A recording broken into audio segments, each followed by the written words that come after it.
All right. Well, I will wait a moment for folks to join in, and then I will get started. Let's see here. Make sure the live is going there, and the flux capacitor is fluxing. Okay. Well, it looks like we have some folks joining in, so welcome. Thank you very much for coming. This is a special live presentation from the James Monroe Museum. I'm Jarod Kearney. I'm the Assistant Director and Curator. And tonight, I'm going to be talking about how to preserve your family heirlooms and your cherished collectibles and things like that. And I'm going to show you tips and talk about how you can do that in your own home. Because I know a lot of folks are sort of doing projects now, and with the quarantine, a lot of folks are at home. And so, there's a big rise in projects of preserving some of your treasures and some of your collectibles around the house. So let's dive right in. First of all, what are we talking about here? When I say preserving family treasures or preserving your collectibles, what am I talking about? Hey, Tara. Hey, Nedra.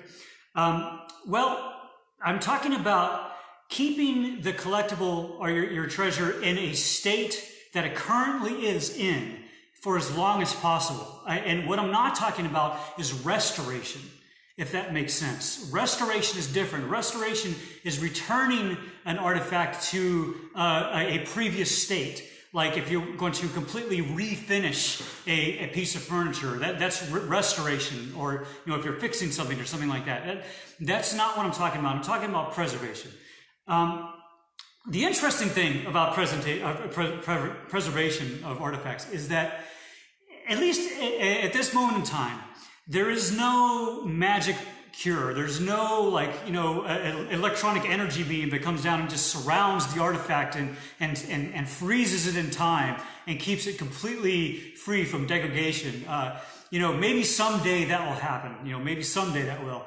But until then, what we can do is we can arrest the artifact and the deterioration of the artifact as best that we can. And that's what we're trying to do here. There's no, like I said, there's no magic pill or anything like that. It's just we're trying to slow down the degradation as much as possible. Hey Mike, how are you? So what are the enemies of the artifact? Like, say you have a treasure heirloom, you have a coat that your great grandfather wore. What are the enemies of that, and what causes those to deteriorate? Well, probably the biggest one that you're going to look at is light. Okay, light is a huge factor in all of this.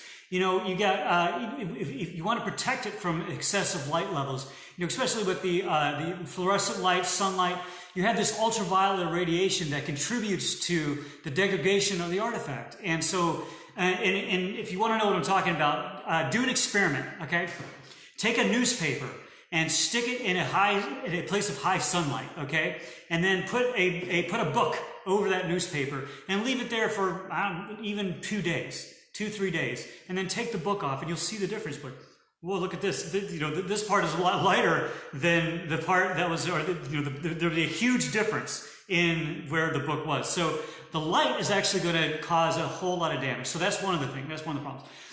Humidity. Okay, too high humidity encourages pests. It encourages mold growth. On paper, especially textiles, parchment. Organic objects in particular absorb. Organic objects are going to, be really susceptible to humidity.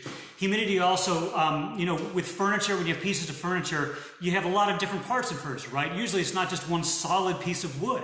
There's all these different things going on in furniture. You have, the lacquer, or you have the veneers, and you have the drawers, and you have the dovetail things, the dovetail joints. And the humidity moves that around, whether we can see it or not, it is. So, slowly increases it and decreases the humidity if you want to move them around. So, humidity, a good relative humidity, keep things at around 50 to 54% relative humidity. And I'll talk a little bit more about that later. Obviously, human beings, right? That's a big danger. One of the biggest problems that you run into is just pure use of objects, damage that's caused by us. And we can talk a little bit about that later. Temperature, okay? If you have too high a temperature, and it's going to promote all kinds of problems. It damages rubber, wood, metal, all that sort of thing. And then a really big problem is fluctuations in temperature. Okay, so if you go from one extreme to another, you get really, really high and then really low. Again, you're having that movement, and you're having that, the artifacts they're not gonna react well to that. So high temperatures and swinging of temperatures, that's a big problem. Pests, obviously, bugs, that's always been a problem historically. So that's roaches, silverfish, they're attracted to paper, things like that. We've all had the moths, eat into the quilt, that whole thing. So that's a big problem. And then you also have another issue with artifacts themselves, is that they'll often be made out of different materials, and the different materials are going to react differently to the environment themselves. So that's something you got to watch out for. Chemical reactions, things like that, and off-gassing, and I'll talk about that in a little bit. Okay, so that's all great and everything, but so what? What about in your own home? Well, what does that mean? What that means is that, generally speaking, you want to keep your artifacts stored in the house proper, if that makes any sense. When I say the house proper, I am not talking about the attic, if you have an attic, or I'm not talking about the basement, if you have a basement, or outside buildings, especially garages, things like that. Some people have stalls, things like that. You don't want to keep them in areas like that. You want to keep them in the house proper, because, not everyone's going to have a museum quality HVAC system, and, they're not going to have access to be able to control all areas of the house. But generally speaking, and this is a general rule, generally speaking, the house proper, the inside of the house, the first floor, the second floor, or just, in the living room, dining room, things like that. Generally speaking, especially with air conditioning, and I know a lot of folks don't have air conditioning, but a lot of, if you have air conditioning, it's going to keep the temperature and the relative humidity, it's going to keep that a lot more stable than if it was up in the attic, or if it was down in the basement where there's, potentially more mold growth. So when I say house proper, generally speaking, this is a general rule.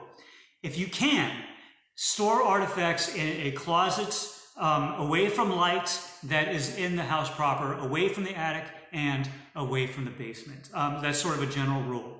Another general rule is, if you have a prized possession, and I'll talk more about this specifically, a prized piece of furniture and everything like that, if it's possible, if it's at all possible, keep it away from light sources as much as possible. So if you have a really nice, three-corner cupboard or something like that, don't park it right next to the window if you can help it.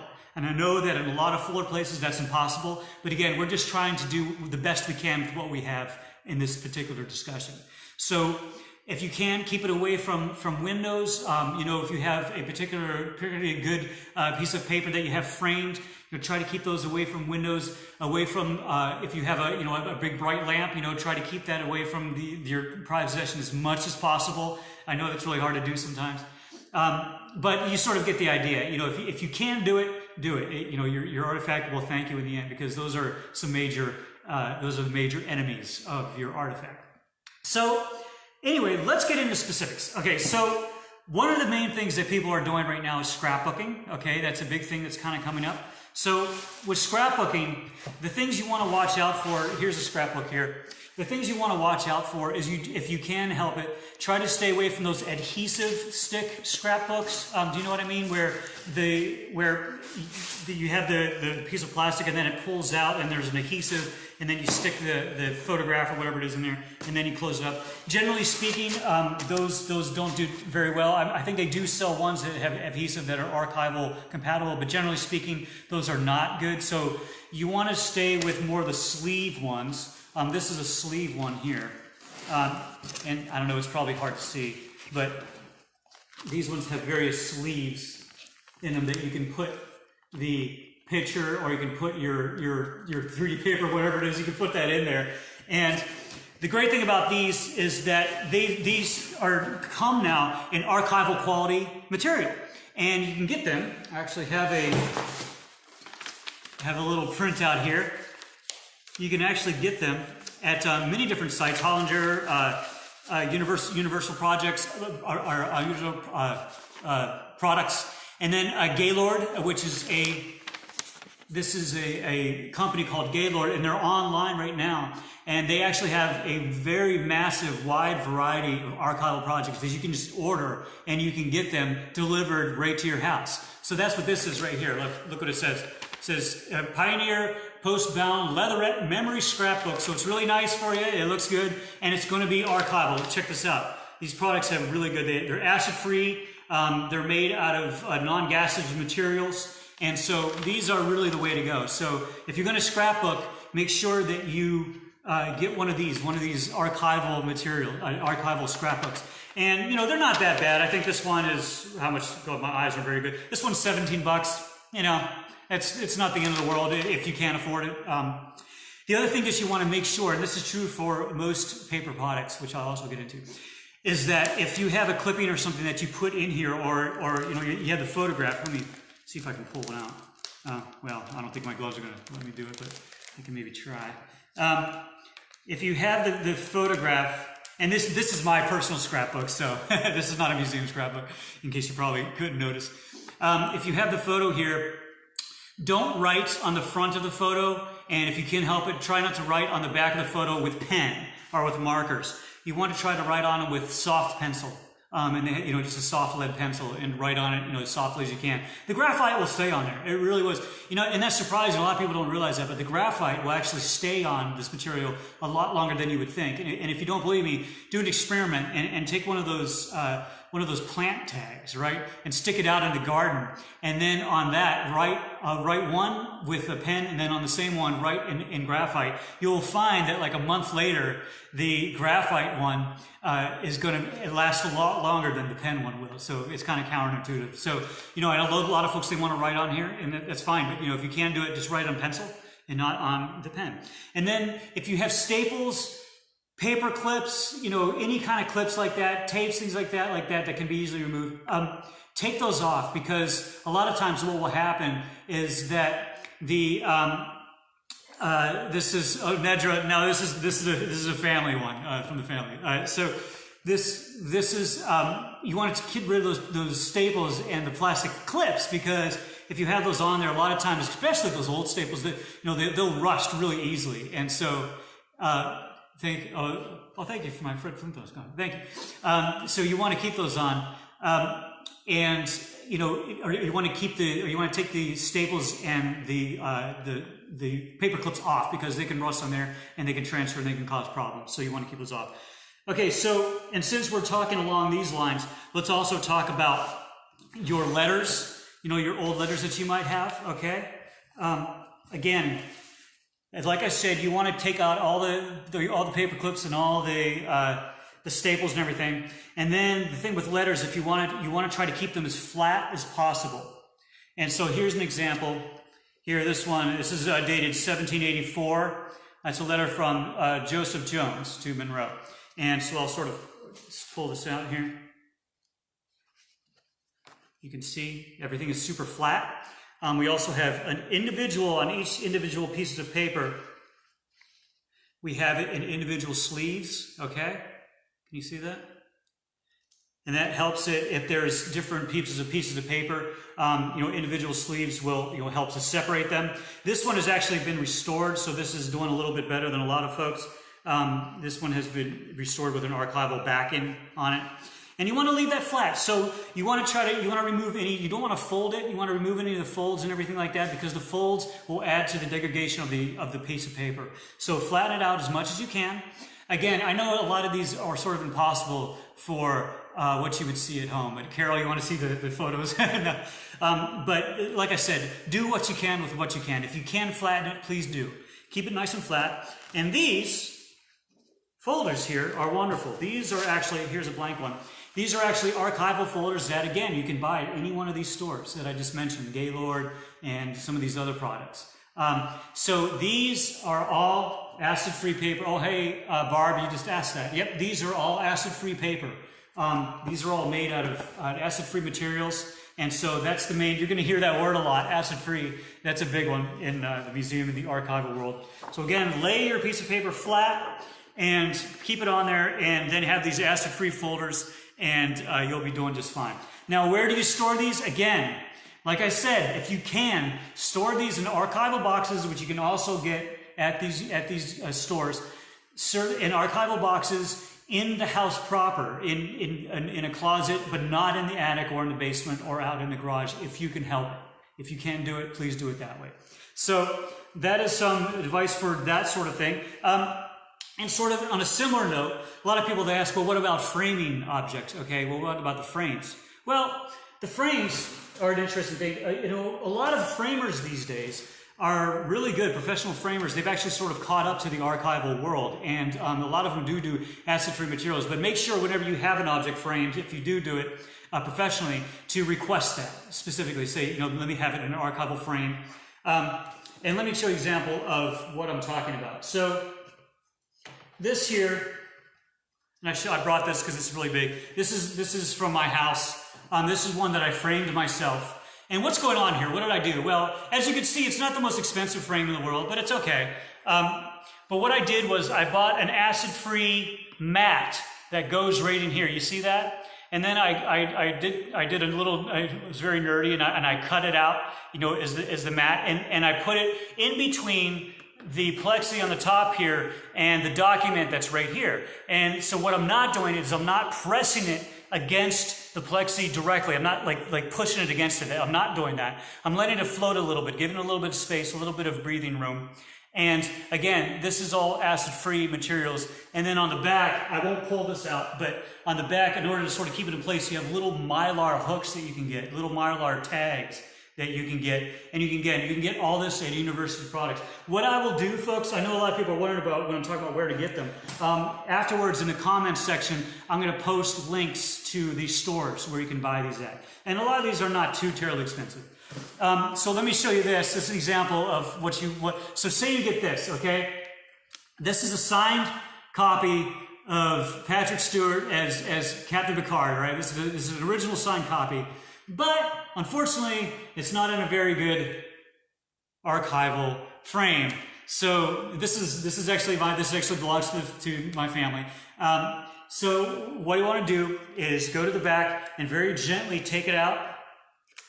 So usually what they'll do is they'll put like these little cardboard things in. You want to get rid of those. They're really not going to be good for the artifact. So you want to take that out, and then you might have another layer back down in here. See if you can pop this out on the inside. Pull this out as gently as you can. Okay. Oh, look at this. Certificate of authenticity. All right. Star Trek. Picard. And then take out the frame itself. So there you go. So again, you want to take this out. You want to take this out of the actual folder that it's in.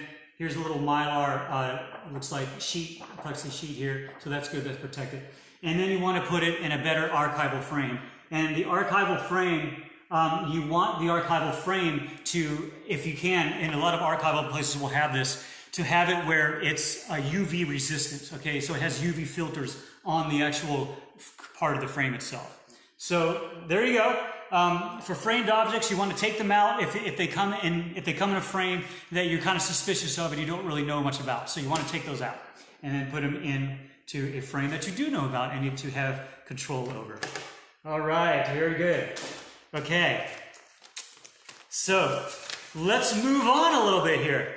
Let's move on to metals and your blades and your things like that. I know a lot of people are into that. So when it comes to metal artifacts, and especially, if you have knives, swords, metal things, again, your enemy is going to be moisture, right? You want to keep it with, moisture is an enemy, light, temperature, all the usual sort of things that I mentioned before. But the thing that you want to look out for, especially on metal artifacts, is you want to look out for active, and I'm talking specifically about steel and iron. This is the question I think I get the most on metal artifacts is, what about my steel and iron? What do I do about them? Well, I'll tell you. The thing you want to look out for is active rust. These are two pieces from my house that I brought in. And look at this. What's going on? See that there? Can you see that? How it's really red?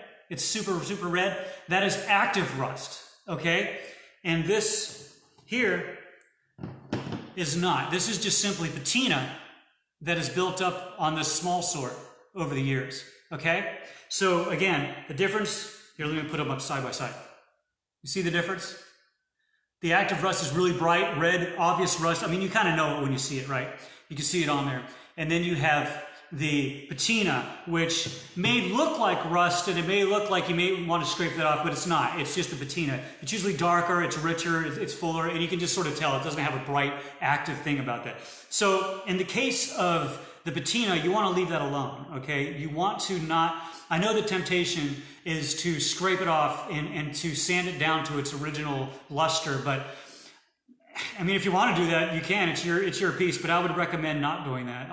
First of all, it degrades the value of it. Second, it degrades sort of the story of it. It degrades the story of the artifact, and that may sound silly, but every artifact has a story, and the patina is part of that story. So you want to try to keep that on there. The active rust, however, you do want to stop. Okay, so that bright sort of active rust you can do. So what you do for that, one thing you can do is you can damp a cotton cloth, okay, in kerosene, just a little bit of kerosene, and just very gently with the copper cloth rub on there until it comes off. It'll come off, it will, unless it's so far gone that the piece is gone anyway. But it's gonna rub off. So a little bit of kerosene, and then you get the active rust off, and you get it down to the area where the bright active rust is no longer showing. Okay, and so once you have that done, all right, then there's several things you could do to preserve the metal. A lot of people ask, well, what kind of oils can you put on there? A good oil is Camilla oil, okay, that you can put on there.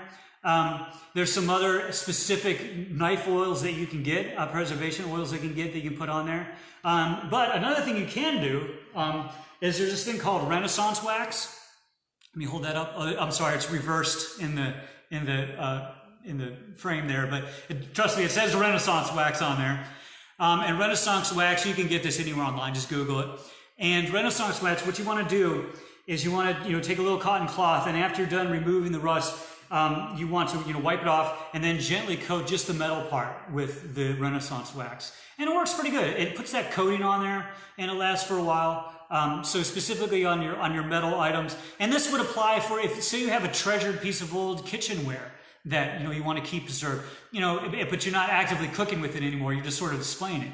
It applies for that as well. So you can do this on any kind of iron and metal and things like that. Silver is a little trickier. Okay, a lot of people wonder about silver. If you have silver that's really tarnished a lot and everything, the temptation is just to over polish it. Okay, if they're pieces that you're actively using, they're your pieces. You can do what you want with them. But what I recommend is if you have a really good piece of silver, take that send it to a professional conservator and just have them conserve it one time. And because the techniques that they use now are really spectacular, and it's worth the money. It's going to cost a little bit more, but if you have a treasured silver piece, it's definitely worth the money because they'll put these coatings and things on it, and they'll restore it in a way that will last for years. Whereas in the old days, right, they're going to tarnish up like really quick, but nowadays they're really good at preserving, so they're going to have stuff that's going to last for years and years.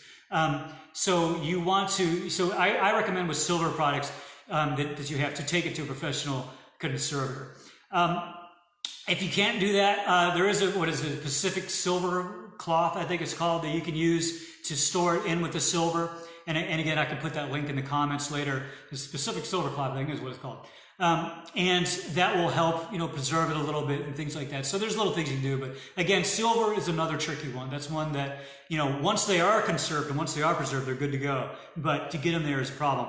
The reason that I'm recommending taking them to a conservator, not doing it yourself, is because a lot of the polishes, they'll sort of claim that they're good, but when you start rubbing on them, they're going to start, taking the patina off, and they're going to start, or they're not the patina, they're going to start taking some of that silver off. They'll start rubbing down, especially if you have like engravings and stuff on it. You could see old pieces that have been polished too much, and it actually is worse for it than it would be. So my recommendation for that is to take it in a conservator, or if you can't do that, store it in, out of sight, out of light and everything with Pacific silver cloth.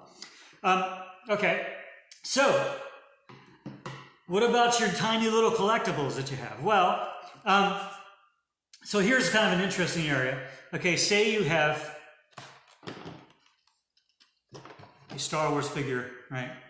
you have your Star Wars figure from the original Star Wars. So yes, this is my figure from 1977, I think it is, and probably someone on there is going to tell me that it's a different year, but it looks to me like it's pretty early. But this is from when I was a kid. And so now here's where it's sort of an interesting gray area. So you have this, and then you have this, which is, this is from episode 1, Star Wars episode 1, and now this is sort of counterproductive. Oh, hey, Roman. Hey, Denise. This is sort of counterproductive because it's in the original package, right? Now, the problem is that it will continue to have value if it's in the original package, but technically that's not as good for the artifact as if you separate it out from it. But in the interest of nerdom everywhere, in this case, keep it in the original package because that's the way that it was packaged to you, and you want to keep it that way. But what you can do is you can wrap this itself, and I'll show you what I'm talking about. So how do I store this? Okay, well, you have a couple things you can do. Okay, you have this. You have unbuffered tissue paper that you can buy. Again, at these universal, at the Gaylord products, you have unbuffered tissue paper. These are inert, acid-free, all that sort of thing. You have polyester batting that you can use, okay? And so, for the interests of this particular conversation, what you do is you can just wrap this in the archival acid-free tissue paper. Just give it a good, nice wrap. Wrap it up so gently. And then you can usually store it. And again, I realize this is more than a lot of people are willing to do or want to do, and that's fine. I'm just showing you something that you can possibly do. And then you can store it. These are actually acid-free. Again, there's that word. Acid-free archival boxes that you can get at all these places that I mentioned earlier. And again, I'll put all these links in here. So, and then you could store it in there, and you could place other ones alongside this. So you might have several of these, and you might sort of go alongside. So that's a good way to store those.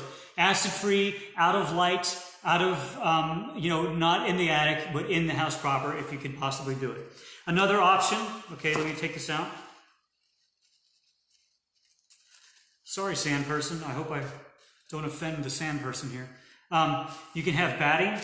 You can actually put them in the batting itself, okay? This one maybe not as good as the paper because these have little things that can sort of come off on it, but that's okay. You can put it in the batting. You can either wrap it, or there's actually different kind of polyesters and materials that you can use to cut in, and let me show you that as well. What am I talking about with that? Well, let me pull this up if I can. Okay, so here's materials that you can get, and these ones, these are all inert and acid-free, and you can get, and this is a little bit harder, and you can carve into them, and you could place individual pieces like this. So basically what I'm saying is I would not recommend just using the material that you would find at like the foam material that you'd find at a regular store that you might say. I would recommend not using those because they're probably not archival. I would recommend getting the foam material from an archival store and then cutting it in and putting it in individually. So that's another good way to do it. This one's good because it's custom made to each piece, and you can, they're not going to float anywhere. They're not going to be damaged. If you have an earthquake, it's going to be a lot better off. So let me put this down over here. Okay, so moving on. So people ask about leather. Again, leather is one of the most problematic materials that you can deal with. The leather, here's the problem with leather, is that once it gets that dry rot, that red rot, that dry rot that you see in the leather, the red rot, it really starts to go. And there's really there's not a whole lot you can do about it. There's no way to really sort of, goes, oh, Lindsay Crawford just asked a question, when to wear gloves and when to not. I'm wearing gloves for everything here, and that's, just to be safe. Gloves are generally better if you can use them. If you're going to use ceramics, if you're handling ceramics, don't use gloves like these. These are cotton gloves. Use the latex ones, okay? They have archival latex gloves you can get. Use those because these will slip and these will get on here. So, yeah, but you definitely want to use gloves if you're using metals and things like that. It's sort of a general thing that if you're using paper, if you're going with letters and things like that, gloves might be more harmful than good. Keep your hands washed. And keep the oils. Everyone has heard that story where the oils in our hands come off on the papers and stuff. So keep those off for those materials. But generally speaking, especially with these metal objects, you want to use inert cotton gloves because they help to they help to transfer those prints that you have on oils on your finger. And if you don't believe me, a lot of times in these old artifacts, you'll look very close to see a thumbprint. It's on there. Someone stuck their thumb on there. So anyway, I hope that answers your question. But anyway, so what can you do with leather? Well, leather's really problematic. We recommend not using, a lot of saddle soaps and things like that. Because once you do that, it's in the leather forever, and there's no really taking it out. Your best defense against them is proper storage, frankly. Keeping it out of light, keeping it out of the basement, out of the attic, and in the house proper. But another thing you can do is, as soon as you can, keep the leather in the shape in which it was meant to be stored, in which it was meant to be used. So in this case, these are a pair of ice skates that belong to the children of James Monroe, okay? And you see at the top of this is leather right there, right? And what do? Well, it's not really pretty, right? But we stuffed it with the inert paper in order to keep it filled out. And so it has that original shape, so it'll start setting in that shape. And one of the reasons for that is with leather, if you store it folded, where there's a piece of fold in it, that's where the rot's going to start happening, okay? And that's where and if it's not the rot, it's going to be a number, the creases and the weakening of the leather is going to start happening. That's where it's going to be, is in those creases. So with leather products, again, fill them out if you can to the shape in which they were made to be worn or used, and try to keep away from the folds and everything like that. Okay, so our good friend textiles, okay? A lot of people, they have that old dress or they have the old shoes or something like that. What are we going to do with that? Again, a lot of this is common sense, stuff that you already know, but with textiles in particular, you want to keep those stored properly, and what I just said about the leather also applies to the textiles. This is a pair of shoes. I think I've shown these before, and what we've done is we stuffed the inside here with inert materials, and that keeps it from, sort of the general shape, okay? And so you want to store it when you do it that way. When you store it, have it shaped in that, and filled out so that there's not crevices and creases and things like that, which will weaken the artifact itself. And people ask about, well, what about my old upholstery and things like that? How do I clean them? Well, what you can do, generally speaking, especially with furniture, over cleaning them can be harmful. But if you have a piece of old upholstery that you want to clean off because it's just getting ridiculous, if you can, get a low-powered vacuum. But if you don't have that, what you can do, and this applies to any vacuum really, is get a screen. Okay, so get yourself a nice fiber screen and place it over the artifact. So say this is the upholstery right here. Okay, you put the screen over there, and then you gently rub over on the top of it. But what that'll do is it'll keep the vacuum from sucking up, your upholstery into the cleaner, but it'll also get some of the dirt up and out and into there. So that's sort of a good thing you can do.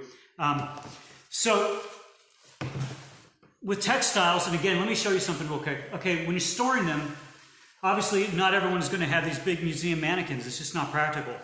If you could store them in boxes, do not store them flat. This is just a vest of mine, just to use an example. Okay, so you have the vest here. And what you want to avoid whenever you're storing them is you want to avoid folds. Okay, you want to avoid having those sharp folds like that, because what that does is it weakens the textile. So what you do is you get this archival material I was talking about, and you stuff it into there. You see that? So that there's no fold, although you can lay it down flat. Technically, it's flatter than it would have been, but, well, you probably can't see it there. Say this, you're looking at it straight down. So it's laying there, but it also has a buffer here, and it has a rounded corner, so you're not looking at that fold. So that's a really good thing to do, is to keep that. You're abusing your antique skates, hello. So that's another thing you can do. A lot of people ask about hangers. Hangers are not ideal, but if you have no other choice, again, buffer the hangers. Okay, so what you do is you take the hanger and you put up as much of a buffer as you can on the top of it, and you keep that rounded edge going. The best way to store it is to store it in the way that it was meant to be worn, which is on, if you have an archival museum quality mannequin, you put it on that. That's the best way to do it. Again, okay, yeah, quilts, same thing. If when you're storing the quilt, when you store it in, and say you're folding it like this is the quilt, you're folding it this way, put that right on the edge of it, like that, so that it gives that roundness to it. And the more the round, the better. So hopefully, I'm trying to see if you can, does that make sense? So this is one part of the quilt, this is the other part of the quilt, and this is where the fold is, and that's right in there to keep it rounded. So again, and I'll put the links in all of these in the comment section for all this material that you can get for it. And yeah, quilts are a big one. Okay, and a lot of people ask about, storing quilts and everything. Should I store it in the old cedar chest? Well, again, do what you can with what you can. If you don't have anything else, then that's what you're stored in. But if you can do it, buy archival boxes. These archival boxes. Here's a small one, and store the quilt in, because it's going to just save you a lot of problems. It sort of helps it with all that sort of thing. Would you store a wedding dress in an airtight plastic? No, I wouldn't store it in a sealed plastic. That could promote a little microclimate in there and might promote mold. If there's already some in there, it's going to continue to grow. So I would take it out and store it like I just talked about in an archival box with the folds rounded out as much as possible. And that's true for a lot of artifacts as well. Airtight sealed plastic, it can cause problems. But there are exceptions to that, and I'm happy to answer any questions with that later. Okay, so again, so that's with the textiles. Now, let me put this out. And a lot of people are asking, paintings and things like that. Here's a good one behind us. So what about paintings? How do you store paintings? Interestingly, paintings are actually best stored hung on the wall, or hanging the way that they were meant to be. So if you have a painting that you want to store, if you do have the ability to do it, store it in the closet, on the wall of the closet, and hang it up, with really secure things. And then you can cover the top of the painting or you can cover it if you want. But the main thing is to keep it out of harm's way, if that makes sense. So you have it up on the wall, and then you can actually buy, and I'll send these to you. You can actually buy inert sort of cardboard things that you can put up on the top of the painting, and so that's a great way to protect it a little bit. A lot of people they can't do that. They don't have room for it, so the only thing they can do, they can just lay it against the wall, like on the floor. If you do that, okay, but again, buy those protective cardboards. You could slip them in between the paintings that are on top of each other. I don't recommend that, but again, I understand a lot of people, they don't have any other choice, so that's the way you can do it that way. Okay, so I think sort of the final thing I'll talk about is furniture. A lot of people, they wonder, what do I do with the furniture? Well, the main thing that I would recommend is I know this is probably hard to accept, but don't over clean them, especially antique furniture where you're just constantly going at it. That's going to wear it down, and it's actually not very good for it. But what you want to do, so I have these are just pieces of inert cotton cloth, and just gently wipe on the top of the surface of the furniture. This is like for wood furniture. I had already talked about the upholstery and things like that, but like for the wood furniture, just gently wipe on the top of it. Do it as you see fit, but I maybe once a month, something like that. That's not a set rule. It depends on your house and things like that. But the thing that I'm saying is to not overdo them. A lot of people ask, what about adding oils and things like that? We don't recommend that. Again, like I said, it's sort of unfortunate, but there's no magic cure. There's no way to just halt everything together. What we can do is just try to slow it down as much as possible. So keep that away. I would not, add a bunch of linseed oils and things like that. You can, if there's something that's being used a lot, like a butcher block or something like that, other pieces of wood, you can use Johnson paste wax on it a little bit. That's actually not too bad. So especially pieces that are being used and things like that, Johnson paste wax is an option to do. The thing with furniture, again, is where you have it in the house. And I know I'm a broken record, but if you can, keep it away from the light sources and from the air vents and things like that, if you can, because that's going to add years to the piece itself. Okay, so just a couple things. There's a couple sort of major questions that I'm constantly asked. And the one is, how do you tell if pearls, or my antique pearls that I have, how do you tell if they're real? That's maybe one of the number one things that I hear is, how do I tell if my pearls are real? Well, I'll tell you how you can tell. Okay, so one of the things you can do is the physical look of it, okay? A lot of pearls, if you look closely at them, the real pearls are going to have slight irregularities in them, slight irregularities in size, whereas manufactured pearls will generally be all the same size and absolutely perfect size. Now, don't get me wrong, there are pearls that are absolutely perfect, okay? This is something that we may not do in the museum, but if you want to do it, pearls will have a certain grit to them, okay? Pearls are made with the oyster. Whenever a piece of sand or something gets in the oyster and it gets coated, so they're actually made out of an organic material, and so they have this sort of grit to them. So if the pearls are rubbed slightly together, you'll feel that grit, okay, that you won't feel on plastic or other types of manufactured pearls. So you'll feel that, and you'll know it when you feel it. Another thing you can do is the pearls, real pearls, will tend to be colder when you pick them up in the room, whereas the plastic ones will be a little bit warmer when you pick them up. And that sounds really strange, but I'm not making that up. Try it. You'll see what I'm talking about. When you pick it up, it just feels cooler. So those are some of the ways you can tell. Another thing, I think the other major question that I get asked a lot is, how can I tell if what I have is real ivory? I'll tell you, here's an old piano key from a busted up piano. And the thing about ivory is, if you look at it, there's a patina. It's not pure white, right? It's not really, really bright white. And I'll try to hold it up a little bit closer so you can see it. There's little tiny waves in there.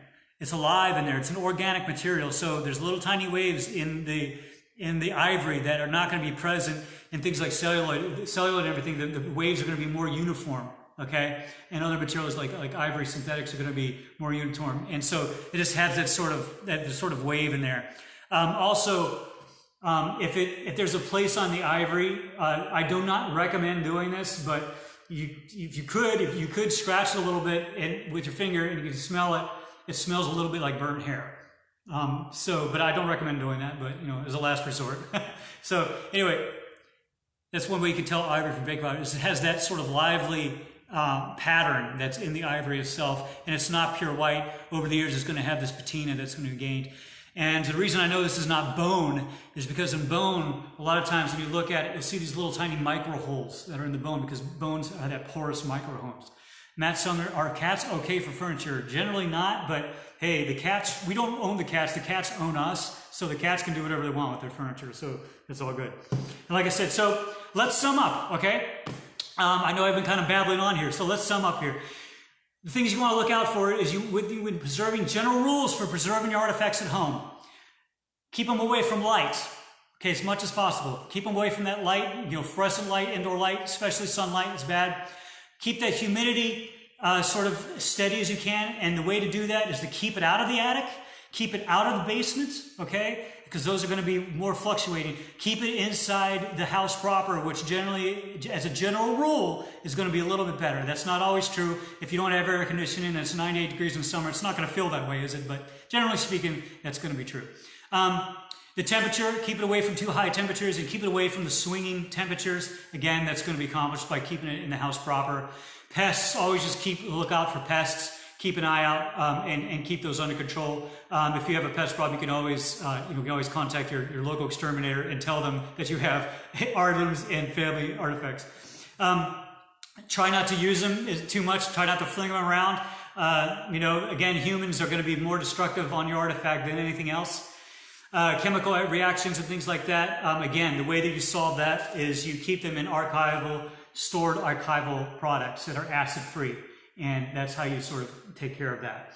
So, again, any questions that you have, I'm always happy to answer. Thank you so much for joining in. We really, really appreciate all of your support.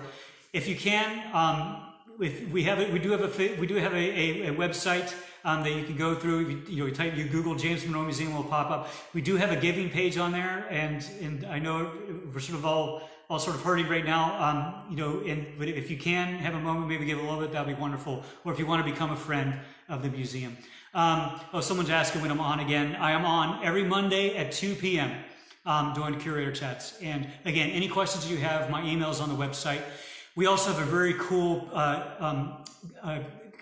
event coming up on June 11th, where Tim McGrath, author Jim McGrath, will be doing a wonderful presentation, and we'll be talking more about that on our Facebook page. So go to our Facebook page. If you can, give this video a share maybe, and maybe we can help some people out. So thank you so much for tuning in, and I'll see you next time, okay?